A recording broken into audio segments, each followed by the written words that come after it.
ते नेते माननीय नामदार रामदासजी आठवले साहेब कोल्हापूर जिल्ह्याच्या दौऱ्यासाठी अल्प काळासाठी आलेले आहेत।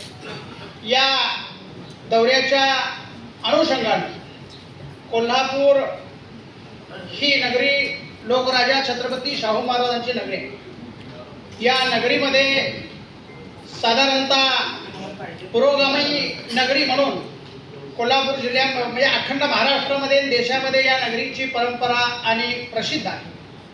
या नगरीमध्ये भगवान गौतम बुद्धाच्या धम्माची धम्म परिषद जागतिक धम्म परिषद घेण्याचा मानस माननीय नेते रामदासजी आठवले साहेब यांनी बोलून दाखवलेला आहे।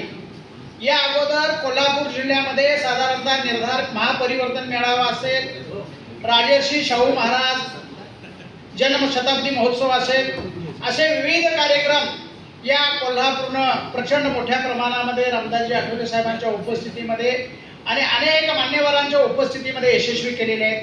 हे सुद्धा जागतिक बौद्ध धम्म परिषदेचं महाधनुष्य सुद्धा आपण सर्वांनी आठवले साहेबांनी सांगितल्याप्रमाणे ते पेलायचं आहे आणि ही जागतिक धम्म परिषद मोठ्या प्रमाणामध्ये साजरी करण्याच्या उद्देशानं आठवले साहेब आपल्याला मार्गदर्शन करणार आहेत। त्याचबरोबर ज्या पाण्याच्या संघर्षासाठी आम्ही अविरतपणे डॉक्टर बाबासाहेब आंबेडकरांनी अविरतपणे कष्ट केला आणि तो पाण्याचा संघर्ष महाड चौदार तळी संपवला। त्या महाड चौदार तळ्याच्या रणांगणाला, त्या महाड चौदार तळ्याच्या सत्याग्रहाला सुद्धा 100 वर्ष पूर्ण होत आहेत आणि त्या 100 वर्ष पूर्ती दिनानिमित्तानं सुद्धा आठवले साहेबांची प्रचंड मोठी महारॅली काढण्याचा उद्देश आहे। महात्मा ज्योतिबा फुले यांचे द्विशताब्दी वर्ष जन्मशताब्दी वर्ष आहे। त्या द्विशताब्दी जन्मशताब्दी वर्षाच्या निमित्तानं सुद्धा आपल्याला प्रचंड मोठा कार्यक्रम या कोल्हापूर जिल्ह्यातून द्यायचे आहेत आणि अखंड महाराष्ट्राला आपण एक चांगल्या पद्धतीची दिशा देऊन चांगल्या पद्धतीचा विचार देऊन हा कार्यक्रम यशस्वी करायचा आहे। हा कार्यक्रम यशस्वी करण्यासाठी एकसंगतेची आणि एकतेची आणि आपल्या निष्ठेची गरज आहे आणि त्यामुळं आठवले साहेबांनी दिलेली आजपर्यंतच्या सगळ्या जबाबदाऱ्या तुम्ही सर्वांनी अत्यंत प्रामाणिकपणे खांद्यावर घेऊन ते पेलवलेले आहेत।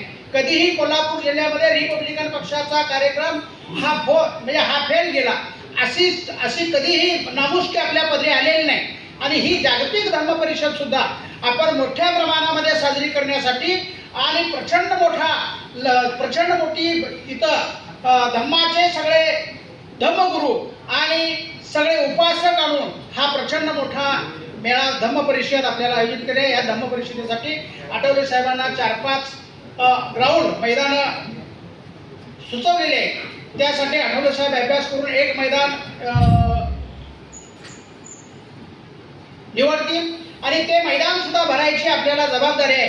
कोल्हापूर जिल्ह्यातून साधारणतः ते मैदान भरायला पाहिजे। महाराष्ट्रातून मेरी विदर ग्राउंड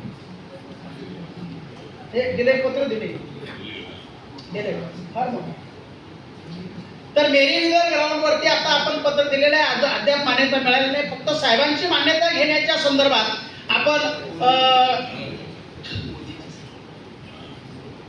तर हे ग्राउंड सुद्धा आपल्याला प्रचंड मोठ्या प्रमाणामध्ये भरवून एक जागतिक म्हणजे समतेचा आणि शांततेचा संदेश देणाऱ्या भगवान गौतम बुद्धाच्या विचाराच्या प्रचाराची प्रसाराची आपल्याला व्याप्ती वाढवायची आहे आणि ती व्याप्ती वाढवण्याच्या उद्देशानं जागतिक धम्म परिषद यशस्वी करूया आणि ती जागतिक धम्म यशस्वी करण्यासाठी आपण सगळे जमलात, त्याच्या नियोजनासाठी आपण सगळे जमलात, त्याबद्दल तुम्हाला सगळ्यांना धन्यवाद देतो। आठवले साहेबांना पुढच्या कार्यक्रमासाठी जायचं आहे आणि त्यामुळं ही बैठक अगदी ओघाओघामध्ये आणि गडबडीमध्ये पार पडते।